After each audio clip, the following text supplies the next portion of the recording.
You are now watching from a winner's view. Wnnrsview. All right, we're here with Ayhnae Harte. Welcome to Wnnrsview. Glad to have you here. All right, and I'm gonna start off with the first question I ask everybody: what makes you a winner? I think my determination makes me a winner. And you hear it often, like boxing is a 1% sport and not many people can do it, but I feel like my determination's on another level because there are plenty of people who come into boxing and end up quitting.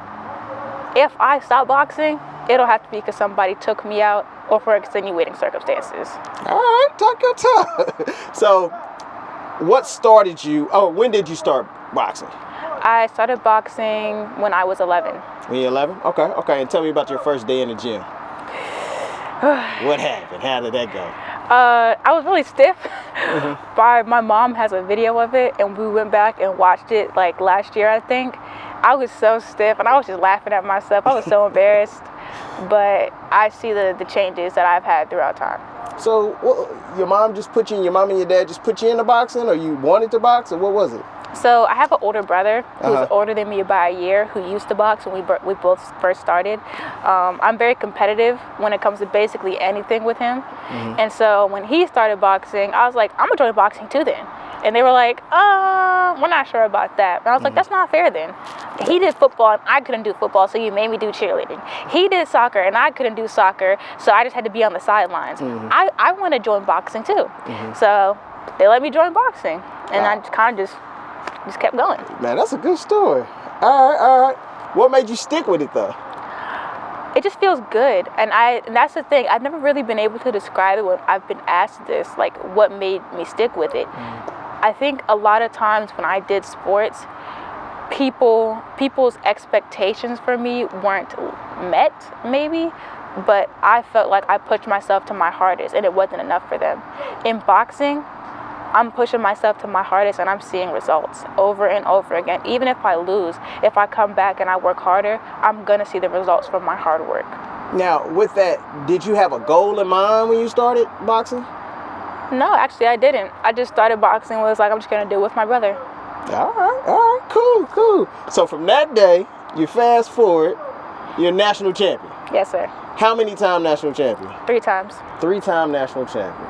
That's amazing. From just walking in the gym saying I want to compete with my brother, and it took it this far. That's crazy. So your amateur boxing career has been amazing. All right. What's your amateur record? Do you know? I think I'm like 22-7 or something like that. Okay. I looked online and I seen like in 2022 you fought Saraya Brownell, 18-time national champion. And in 2022 you didn't come out with the victory. But 3 months later, you come back and be the 18-time national champion. So for you to become your national champion. Tell me about that. It was a very good feeling. I felt like I told you, my hard work paid off because even though she did beat me the first time, I went back and worked as hard as I could. I worked till I broke down because it meant so much to me to give the people that have supported me on my way to wherever I'm going, to give them the satisfaction of knowing that I have the ability to beat anybody in front of me as long as I try as hard as I can. Now, was that your first time winning a national championship? No, my first 2 national championships were the Silver Gloves when I was at another gym. Okay. Oh, man, that is still a feat. So what you do after you won that, after beating her? I cried celebrate? And I gave Coach a big hug. We ended up going home. Went back to the hotel. I ordered pizza. Yeah, because I was finally done having to cut weight. Right. I ordered pizza, and we ate pizza. Me and my little sister ate pizza and watched a movie, and we left the next day. That's cool. That's an excellent story. I see later that year, I mean, like, your competition you've been facing has been crazy. So later that year, you face Perla. Yes. Right? You didn't come out victorious, but when I'm looking at Perla goes to Germany, wins gold, and she does some other stuff, but I'm like, this girl that it was close, right? How'd you feel about that fight with her? I actually didn't feel bad about it, and I feel like that's something that I've learned. Like, you know, most people when they lose a fight, they cry, they break down, they question whether they should be boxing. But with my journey that I've been on with Coach Mustafa, I've learned that there's always going to be more fights. Yeah. Yes, these fights are important, and going to these fights, I do have to try my hardest, but I can't bring myself to the depths of questioning, am I doing the right thing? Because I lost a fight. Yeah. I need to take it as a lesson.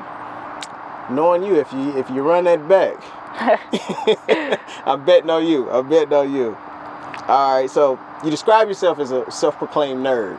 I heard that in one of those interviews, okay? How does your academic interest and your passion in boxing coexist? I think it has still a lot to do with that hard work, because I have a lot of hard work coming up ahead this next year. Like, I'm graduating this year, I'm a senior. Congratulations. And I will be going into engineering. Okay. I want to major in mechanical engineering and minor in aerospace engineering. Okay. Have you chosen college yet? ODU. I'm trying to stay in the area so I can be near coach. Sweet. You also, I seen in another interview, you expressed your desire to compete in the Olympics. Yes, that is a goal that I have. Okay. How does representing your country on a grand stage, what does that mean to you? It means a lot. I feel like all the time that I've put into the gym will have so much more meaning, and I really want to make my support system proud. Okay. Now, you said you want to be an engineer. How's your academic journey been coming along? Good, Especially actually. with balancing boxing and being active. How's that? I have a 3.63 GPA.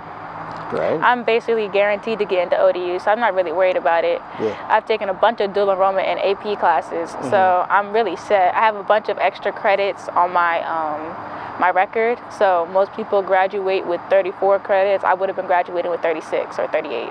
You on top of it? Yeah, I took summer classes just to have extra credits, so I could take extra math and science classes.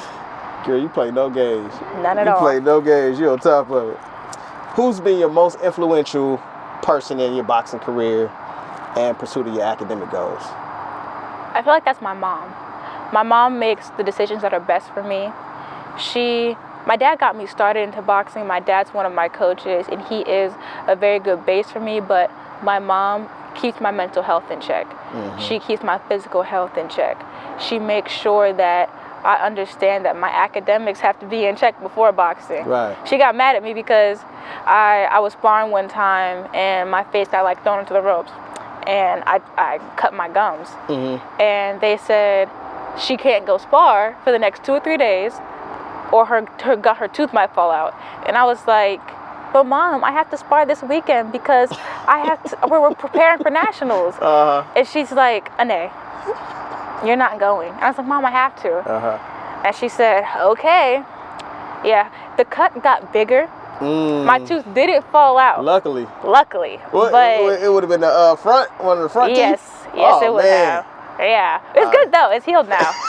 But like, she was talking to me, she was like, you would lose your tooth, your front tooth, for boxing. I'm not gonna stop you from boxing. She's one of my biggest support.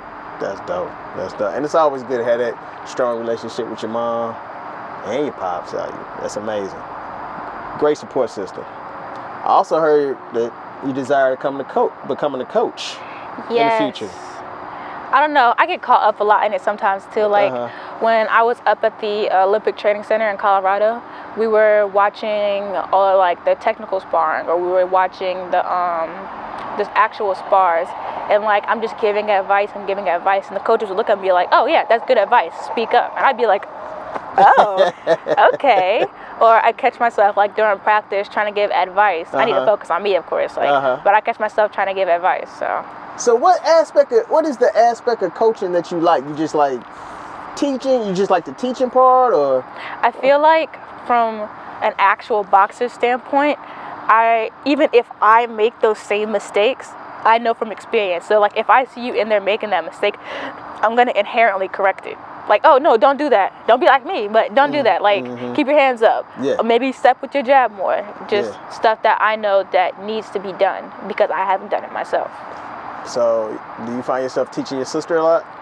Yes, I do. Like if we're doing drills together, Mm-hmm. and like we're barely even doing the drill at this point because Yeah. I'm like, you need to put your hands here, you need to like get a your drill stance, sergeant. right? And she's like, oh. She listen, or I know Yeah, that sister she'll listen. thing. She'll listen. She'll listen. Yeah. That's good. That's good. That's good. All right. In the world of sports, setting and achieving goals is essential. So, do you have a short-term goal or a long-term goal? My short-term goal is to make it on the youth Team USA boxing team. Okay. Good. Good. And what's your long-term goal? My long-term goal that I really am setting out there, because that's 4 years from now, Okay. is to try to make it to the Olympics. So we got the Olympics, and you're gonna be an engineer. And the short-term goal is the youth Boxing team. Youth boxing team. Gotcha. Now, you fight at 119, right? Yes, sir. Were you a champ at any other weight class? 114. 114. Gotcha. What else I got for you? So what's coming up next for you, and is there anything you would like to what's coming up next for you, and is there anything else you would like to tell the public about you? What's coming up next for me is camp, of course, and then the December Nationals, and about the public about me. I love animals. Yeah, So, I seen that. Please save the animals. I heard. So you got turtles, a ferret, and what Yes, else? we have 3 turtles. We had 2 ferrets. One of my ferrets passed away, and sorry we to hear have that. 3 dogs. So I had 2 jumping spiders, but I returned them to the wild. jumping spider. Wait. You can have a jumping spider as a pet. How do They're very inquisitive animals. How you take care of a jumping spider?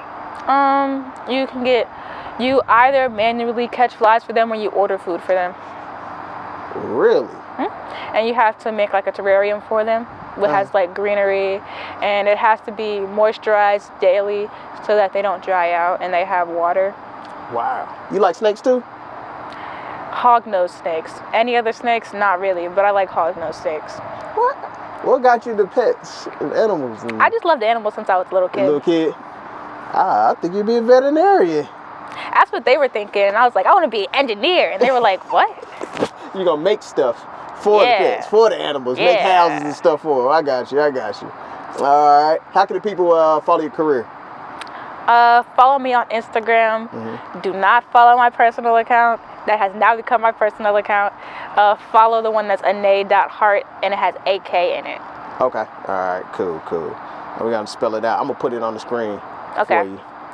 And that's all I have. I thank you for sitting here doing the interview with Wnnrsview. Of course. Appreciate it. Holler at me anytime that you need another interview or whatever, okay? Yes, sir. All right, have a good one. You too.